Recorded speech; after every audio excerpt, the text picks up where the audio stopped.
예, 반갑습니다. 예, 선택가주병 형사성법 기본 이론 강의 예습 영상 제3회차입니다.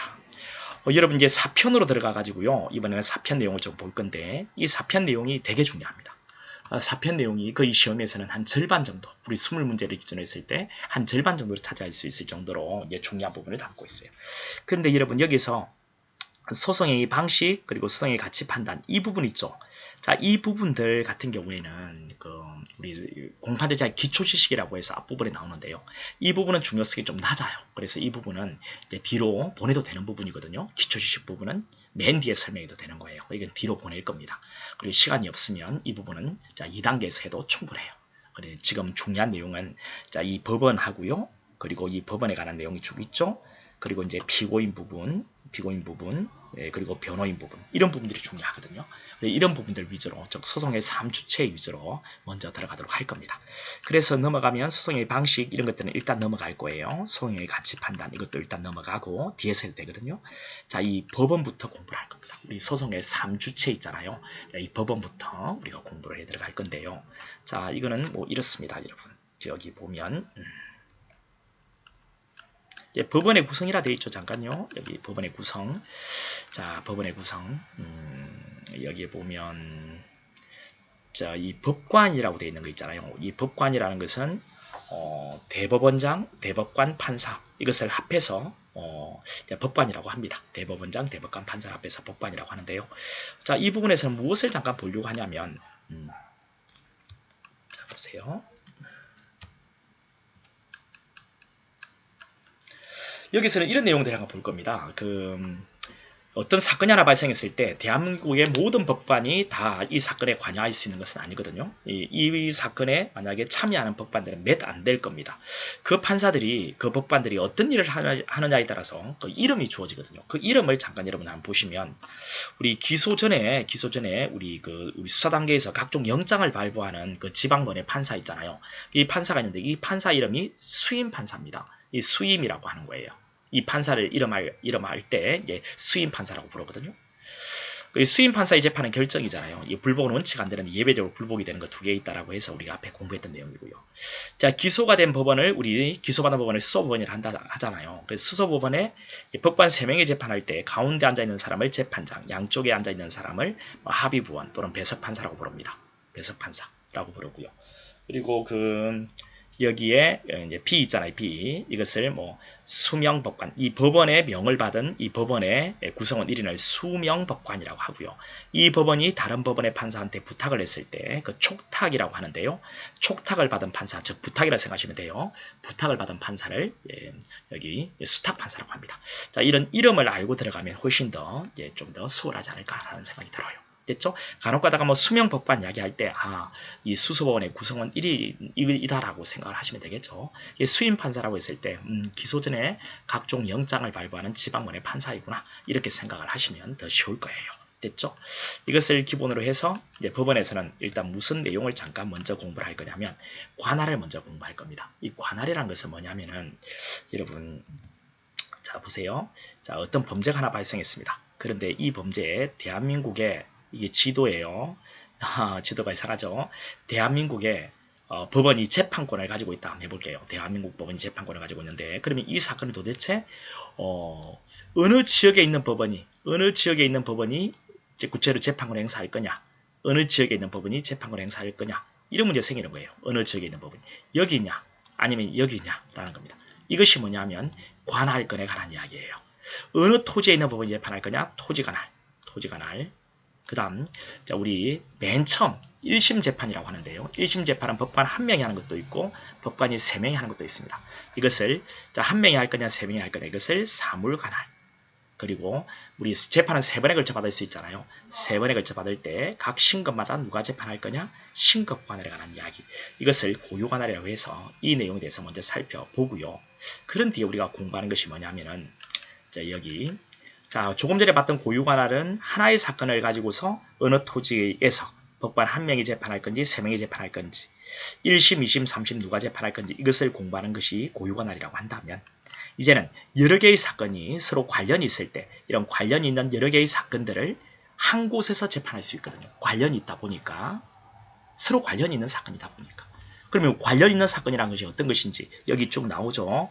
여기 쭉 나오는데요. 이게 이제 관련 사건입니다. 이 관련 사건인데 이 내용들은 우리가 강의 시간에 세세하게 공부를 하기로 하고 이런 관련 있는 사건의 경우에 한 곳에서 모아서 재판할 수 있거든요. 어떤 법원이 모아서 재판할 것인지 이런 내용들을 한번 설명해 드릴 건데 이게 관련 사건 이 부분 있죠. 이 부분이 중요합니다. 물론 고유 관할을 알아야 되는 것은 맞지만 이 관련 사건 관할이 훨씬 중요한 내용을 담고 있다는 거예요. 됐죠? 그 다음 이 재정 관할이라고 했는데요. 자 여기 보세요. 법정 관할은 법에 정해져 있는 관할을 말하고요. 여기 보세요.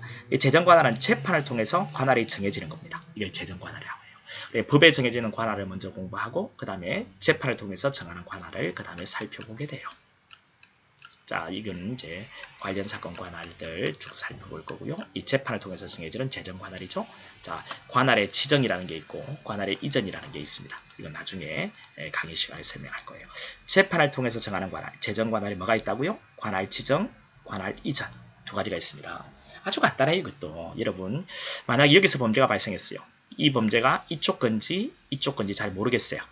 이런 경우에 정해야 되는 필요가 있겠죠. 그죠? 이게 관할의 지정이 되는 거예요. 이쪽 건지 정해야 되겠다. 이게 관할 지정. 관할 이전은요?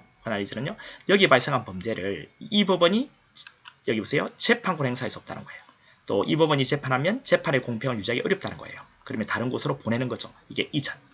자, 이거는 뭔데요? 관할 지정은 여기서 발생한 문제가 이쪽 건지 잘 모르겠다. 그때 관할을 지정하는 문제. 관할 지정하는 문제가 생기겠죠. 관할 법원이 불명할 때.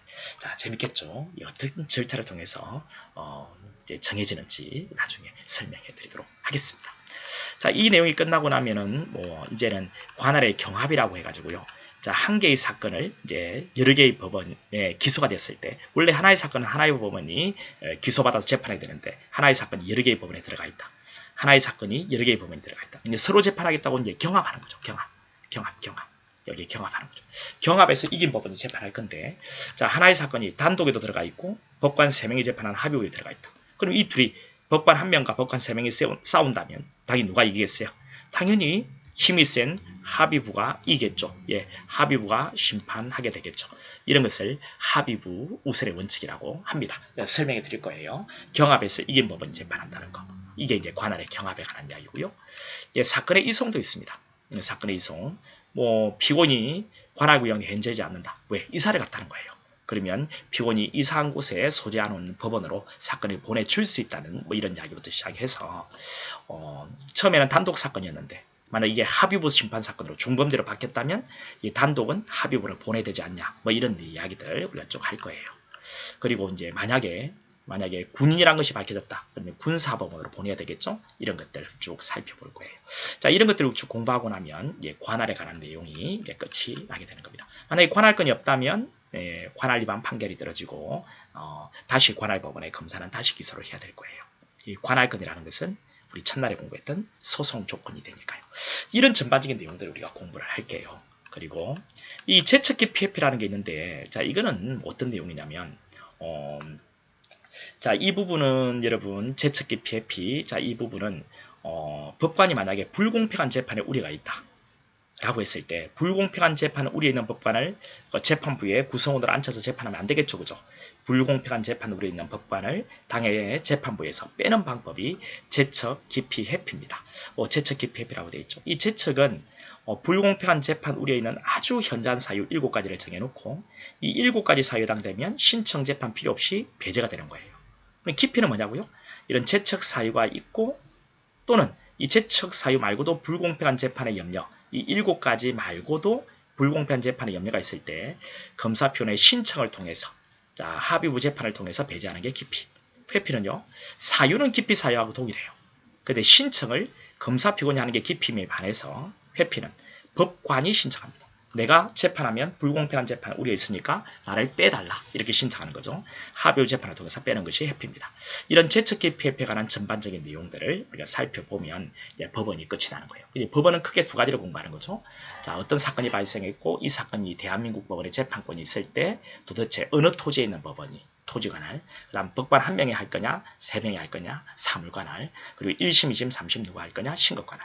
여러 개의 사건이 서로 관련이 있으면 관련 있는 사건을 누가 재판할 거냐, 관련 사건의 병합관할. 그 병합심리는 어떻게 할 거냐, 이런 부분들을 우리가 공부를 한다면, 그 다음에 관할법원의 구성원이 불공평한 재판에 우려 있는 법관이라면 이것을 빼는 방법, 제척기 PF에 대한 내용을 살펴보면 법원이 끝나는 겁니다.